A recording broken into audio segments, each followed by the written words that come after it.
Yeah, moving right along. What do bees have to do with PV? Here to answer that question, give you the buzz on that, is from Fresh Energy. It's Rob Davis. Rob? Thanks, Rob.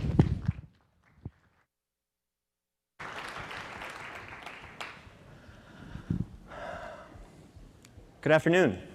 I'd like to talk about two simple things. One is wonderful, a change in society faster than the rate of growth of the internet and mobile phones. And the second is horrible, a global crisis that threatens our food systems. My name is Rob Davis. I'm the Director of Media and Innovation Lab at Fresh Energy. Now, last summer, we had the good fortune of hosting an event with longtime VERGE leader and participant, Nancy Fund. You see, Fresh Energy shapes and drives practical and visionary energy policy that benefits all. Now, in 1993, Paul Hawken challenged us, each of us. He wrote, "Imagine a system that profitably creates, nourishes, and enriches life on Earth." And so in that mindset, we partnered with business, conservation, and agricultural leaders and launched a public education campaign calling for pollinator habitat, that's abundant and nutritious bee and butterfly food, to be planted on solar sites. So that wonderful thing I mentioned, here is the rate of growth. The wonderful thing is PV solar.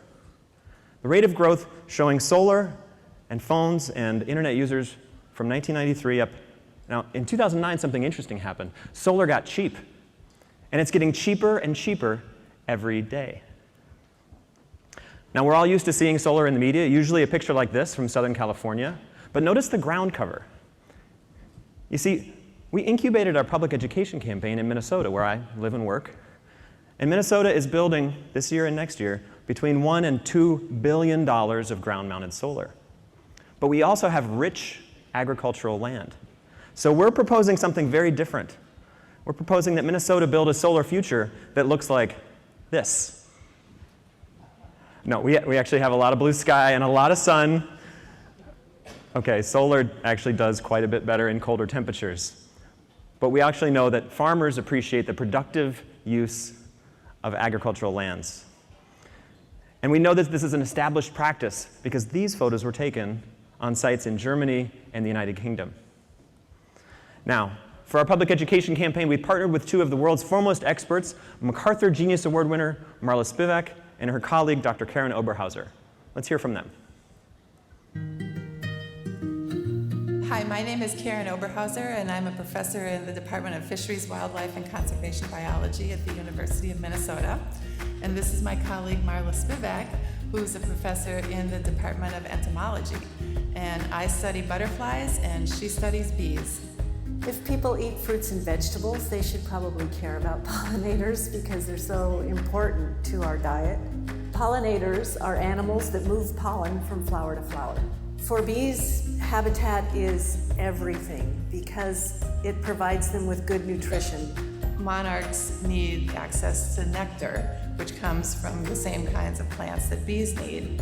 And when bees and butterflies have good nutrition, that provides the substrate to help their immune systems. We know that habitat loss is the leading cause of the declines of almost every species. Put in habitat that's going to make a huge difference to biodiversity. It would be wonderful to have flowers and pollinator habitat around and under solar panels and solar arrays. And it will look better, and there's everything positive and nothing negative about it.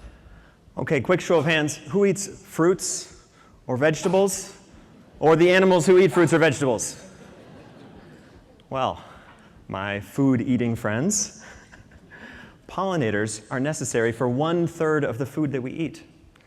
But unfortunately, the situation for pollinators is quite dire, and the leading cause is loss of habitat. In fact, since 1990, we've lost nearly 1 billion monarchs, and since the 1950s, we've lost nearly half of our honeybee population. Now, noting this with alarm, the White House pulled together a panel of experts last year and put out a report encouraging Americans to plant pollinator gardens in their yards, and also identifying the unique value of the honeybee in adding $15 billion of value to our food system every year.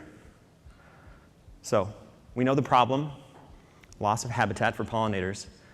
Can we afford the solution? Will it cost too much to put pollinator habitat on all of our solar sites, or a lot of them? You know, that's complicated. Let's get a little help with that question.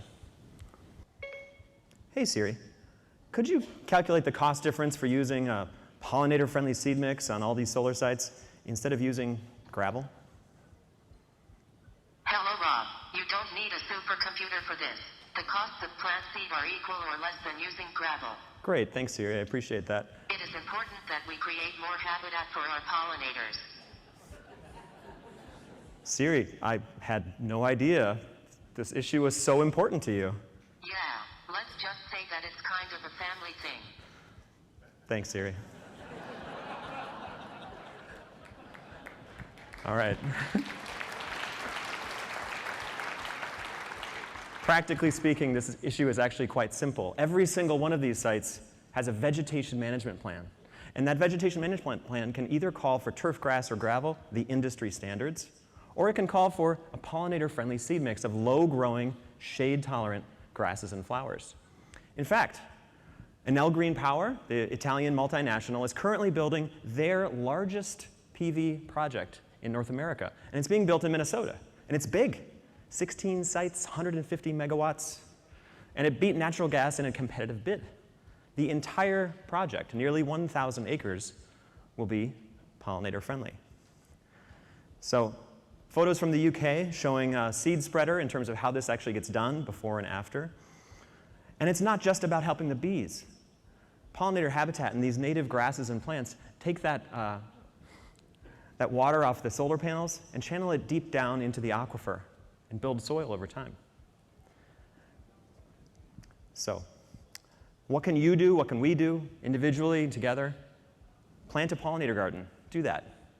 But also, follow the lead of Anderson Corporation and Audubon, working with us and collaborating to call for solar sites that have pollinator habitat. In fact, just this year, working with Anderson and Audubon and agricultural leaders in Minnesota, we passed a new state law. It was signed by the governor just 3 weeks ago. And that law is the nation's first standard for pollinator-friendly solar. The law is simple. It simply says that if you choose to promote a project as beneficial to pollinators, you must build it to the flexible, robust, statewide standard. Now, this is a solution that can scale significantly. In Minnesota, this year alone, we'll build ground-mounted solar sites on land equivalent to every single family home in the entire state getting a pollinator garden, 6 foot by 12 foot. And as we look out across the rest of the country, this is a tremendous opportunity. And so we're going state by state, talking to advocates, talking to solar companies, talking to partners about opportunities to increase support for solar and the ecosystems in their state. Now, you've seen these logos before, but maybe you've never really noticed the white arrow between the E and the X. Or maybe you've never seen the G or the half smiley face in the Goodwill logo. But now you can't unsee them. You have a different relationship with these logos now. And so as you think about solar, also think about all the benefits you can get from seeing solar sites from this perspective. So, did you learn, smile, or laugh during today's presentation? Learn, smile, or laugh? Share this message. Go online and retweet this. Pull out your phones and share it. Send it to someone. Now, I'd simply like to leave you with one final thought. And that's one last challenge from Paul Hawken. He said in 1993, he wrote to each of us and said, can we construct a public-private partnership so that economic success is tantamount to biological success? I believe we can. Thank you.